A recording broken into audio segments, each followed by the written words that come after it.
ever been spinning around in your closet wondering what to wear? Have you ever gotten fed up with business black and boring blues? Well, you might be surprised to know this, but God cares about what you wear. His interest, however, extends way beyond fabrics and colors.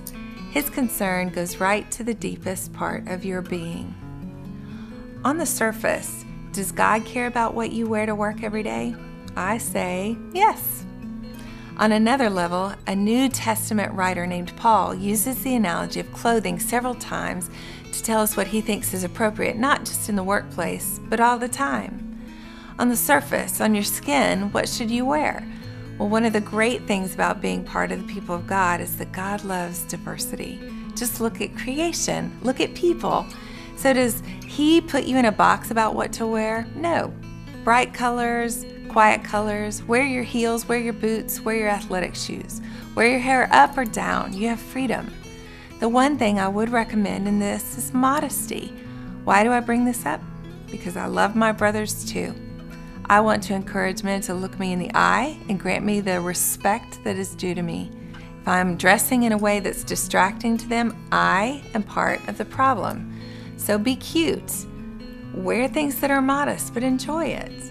But in another level, the soul level, we also wear things, but their attitudes, values, and characteristics.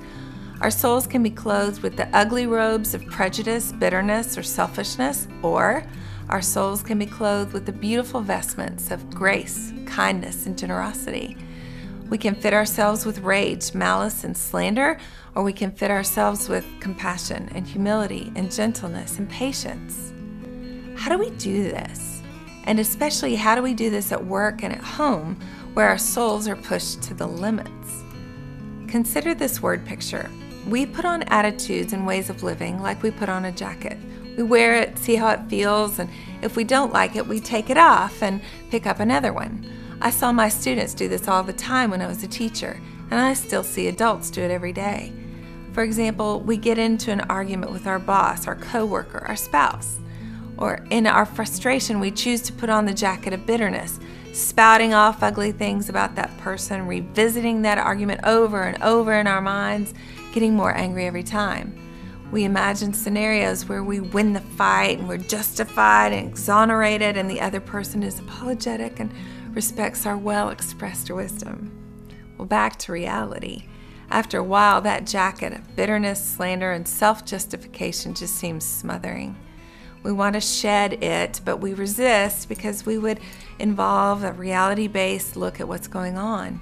Do we need to apologize, address our attitudes, adjust, ask for a fresh start? Sometimes we say the correct thing, but with a rude attitude. Do we need to say we're sorry? And who wants to be a gossip, spreading frustration and discord in an office? It's the worst.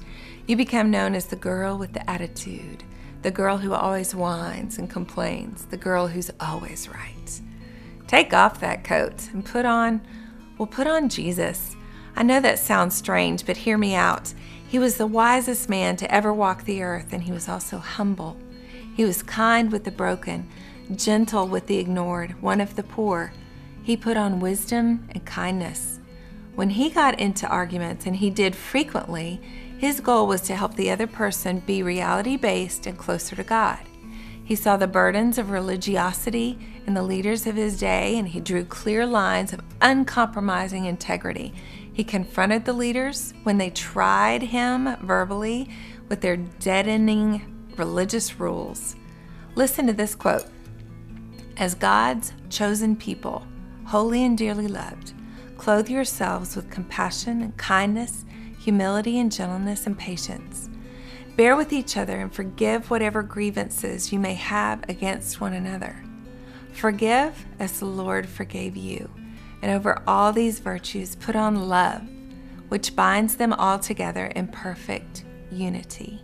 Great quote. So here's a question to ponder. What do you need to wear today?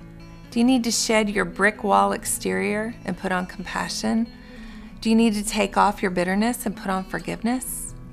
I'm going to work on wearing love. How about you? For more on this topic, go to 7-men.tumblr.com to see what looks beautiful on you today. Thanks.